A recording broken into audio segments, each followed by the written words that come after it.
Here are my All Blacks player ratings for their game in Cape Town against the Stormers, the first game of the Rugby's greatest rivalry series for them. A mixed bag performance. I mean, a very strong start. The first few minutes, I thought this is going to be an absolute walkover for the All Blacks. Then the Stormers really pitched up. They started playing some good rugby. They fought their way back into the game. They clawed their way back into the game. Then the Stormers started showing signs of dominance. They started showing momentum on their side. They clawed back into the game. They looked like the better team for some parts. And at the end of the game, quality took over. Guys like Asafo Amua came on. Josh Morby showed why he is one of the best players in the world right now. There was a lot of quality on show at the end of the game. So overall, I think the big positive for this game for the All Blacks can be they got a really good test today. They got tested really well by the Stormers. And I think a lot of fans, me included, probably thought, the Stormers aren't going to play their strongest team. The All Blacks are going to come here and really wipe the floor with some of these teams. It's not going to be that entertaining for the club games. When normally for the Lions series, I love the clubs games. I'm so happy that it was at least the strongest team that the Stormers could put out. A very good team. And the All Blacks really did pitch up today. The Stormers really did pitch up today and actually tested the All Blacks. It was a very good game. A very good spectacle. Lots of All Blacks fans. Lots of Stormers fans. This is what we wanted to see, so I'm so glad that that's how it ended up as well. But before we do get into the player ratings, if you do enjoy the content, please don't forget to like and subscribe to help the channel grow. I really do appreciate all the support. The All Blacks fans and New Zealand fans here have been absolutely awesome recently in the comments for the channel as well. I honestly do appreciate all the support. Now, I am a Springboks fan, but I will bring every single game to you from a neutral perspective. And if you've seen my videos before, I am very tough on the Springboks as well. I have to keep them to a high standard, and the same goes for the All Blacks. The All Blacks, I've grown up watching the All Blacks be the best team in the world, and now I finally get to see my team be the best in the world, while the All Blacks are getting back to being nearly on par there. So it's a good time for rugby. It's the best time possible to do this greatest rivalry series. It's going to be absolutely awesome. But let's dive into the player rating. So if you do enjoy the content, please hit the subscribe button and stick around. I really do appreciate all the support. But let's honestly go right into the player ratings now. Number 1, George Bower. I've gone for a 5 out of 10. The front row for the All Blacks in the first half really did struggle. I was very shocked to see that the Stormers players were getting a lot more dominance than the All Blacks players at scrum time around the park as well. I was really shocked to see that. So 5 out of 10. Not his best performance, but still not terrible either.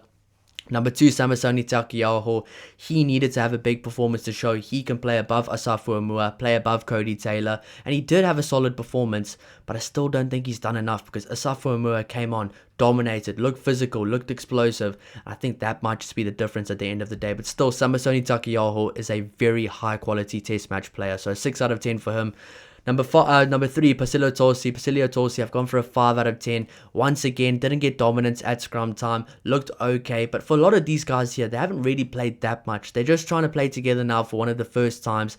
These guys are really on tour now, not the main guys for the All Blacks. They're playing for a spot, so I do understand some of these performances. I do understand some of these guys might be a bit undercooked as well at international level with regards to being in this whole squad structure of the All Blacks. So for George Bower and Pasilo Tosi, I do understand the 5 out of 10s. I do understand the lack of dominance at scrum time. And at the end of the game, it got a lot better. Throughout the half as well, it got a lot better for these guys, but not their best performance. Because if that was against the Springboks today, they would have really struggled, been under the pump, penalties against them as well, and the Springboks probably would have gained a lead by kicking for the poles or kicking for the line with those scrums. So not the best performance in the front row, but it did get better throughout towards the end of the first half. But moving on to the locks here, number 4, Fabian Holland, I've gone for a 7 out of 10. Number 5, Patrick Tuipulotu, I've gone for a 6 out of 10.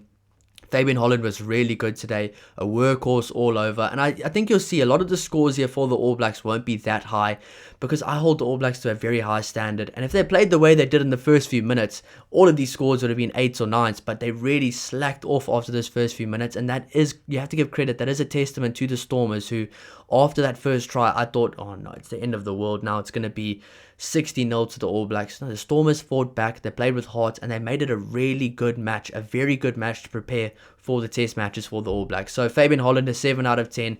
Very competitive performance from him, very physical around the park. I liked what I saw from him. Patrick Tuipulotu, a 6 out of 10. Not his best performance, but not a bad performance at all. I'd say it was a good performance, a solid performance for him, a 6 out of 10. Pretty much played the same way he did when he came back for injury for the Blues as well. Kind of playing the same way he did in Super Rugby, which is not bad at all. But I don't think right now it's enough to get him in the starting lineup for those first 2 games for the Springboks as well. Moving on to number 6, Simon Parker. I've gone for a 6 out of 10. Anton Segner, I've gone for a 7 out of 10. And Peter Lakai, I've gone for an 8 out of 10. So 6, 7, and 8 there. A 6, 7, and 8, 4, 6, 7, and 8 there. Simon Park, I've gone for a 6. Decent performance today, solid around the park. Showed he has what it takes to do some really good things, but wasn't the standout player in the loose forwards.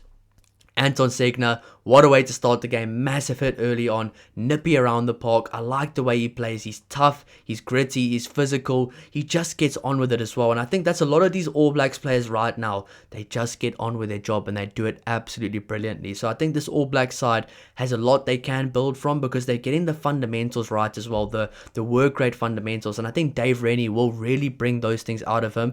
And I think out of these guys, and I think Anton Segner is the perfect guy to play in a Dave Rennie style team. He was brilliant today, nippy, good ball skills, took his opportunities over the ball as well. I liked what I saw from him, and I haven't seen too much from him either because of the different time zones. So a 7 out of 10 for Anton Segner.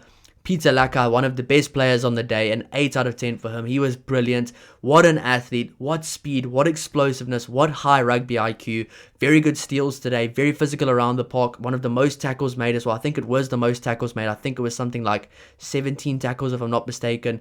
This guy's built for test match rugby. He is such a quality class player. Peter Lakai with an 8 out of 10. My forward man of the match here. So my best forward from the All Blacks. Moving on to number 9, Cortez Ratama. Mixed bag. I saw a few player ratings that gave him a low score, a few player ratings that gave him a high score. I've gone for a 7 out of 10. I thought it was a pretty good performance from him, and I've been wanting to see a bit more of the nippy side from him taking opportunities, kind of taking the quick taps, going and playing a bit more rugby, because he has the fundamentals down. He's a good box kicker. He can play the fundamentals well. He can set up the XX. He can play the structure pretty well.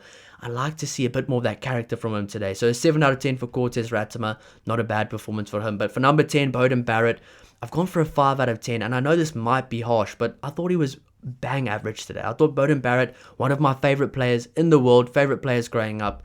I thought he was okay today, a 5 out of 10. But of course, Beauden Barrett can play the next game and do a 10 out of 10 performance, best performance you've ever seen in your life. So a 5 out of 10 for him, a mixed bag. Things didn't go his way, didn't get too many opportunities, didn't really play the best today. So a 5 out of 10 for Beauden Barrett. Number 11, Rico Ioane, and number 14, Leroy Carter. I've gone for 7 out of 10 for both of these guys. 7 out of 10 for both of these guys here. Rico Ioane, in my opinion, was very good today. He was very solid today. But please, let me know down below in the comments if you agree, if you disagree with some of these ratings. If you do disagree, let me know why.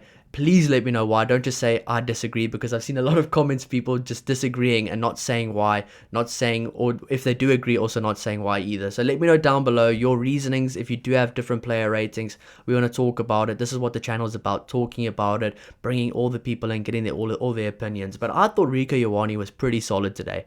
I actually thought he had a good performance. He was a live wire, he was fast, he was physical, good offloads as well. I think he honestly ticked a lot of boxes in Dave Rennie's book today, and I think he might just get more opportunities because that number 11 spot is up for grabs. Josh Morby's there, he's really good. Caleb Clark's there, he's really good. Leroy Carter's there, he's really good. But Rico Ioane is Rico Ioane. If you can bring out the best of him, he will be above those guys. So a good performance for Rico Ioane. For Leroy Carter, I've gone for a 7 out of 10. A live wire, a pocket rocket. He showed that once again today. He's physical. He's a workhorse around the park. He beats defenders for fun, and he showed that once again. So a 7 out of 10 for Leroy Carter. I love watching him play rugby. But moving on to the centers, Anton Leonard-Brown and Billy Proctor. I've gone for a 7 out of 10 for Anton Leonard-Brown and a 6 out of 10 for Billy Proctor. I'll start with Billy Proctor here. I thought he was solid, but he has a lot to do if he really wants to outplay Quinn Tupaia and Jordie Barrett. Let's just be real about that. Anton Leonard-Brown probably is the third choice center right now because he comes off the bench, he makes a good impact, and he has the experience. Billy Proctor's a great player, but I just think right now his output in the games isn't as much as a Quinn Tupaia, as a Jordie Barrett, or as a Anton Leonard-Brown either. Still a solid performance, a 6 out of 10, but need to see more from him. He can do more. I want to see a lot more from him.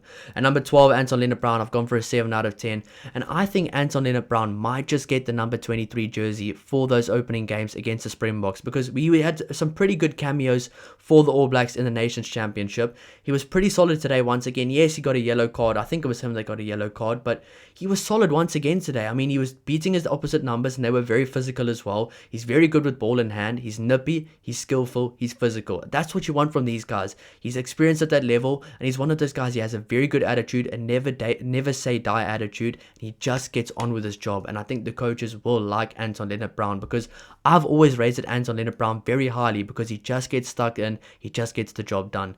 Number 15, Josh Morby. I've gone for a 6 out of 10. An underwhelming performance. When I saw him in the number 15 jersey, I thought, this is going to be very, very good. This is going to be fireworks.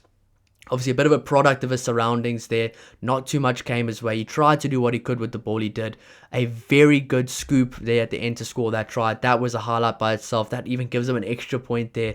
He was awesome with regards to that try. But I think the rest of the game, okay, I prefer him on the wing. I prefer him just working off his wing, really looking for work, getting stuck in, not being one of the main playmakers in the backline, because I think he looks a lot better alongside guys like a Will Jordan, like a Quintu Paya, Geordie Barrett, and of course a Damian McKenzie as well. So I prefer him on the wing, but I think he has a very good opportunity of playing in the number 11 jersey for the All Blacks, because he's a very unorthodox player, and I like those type of players. And I think the All Blacks have always had a lot of success playing an unorthodox type of winger, like a Milner Scudder. I'm trying to think of other guys now as well.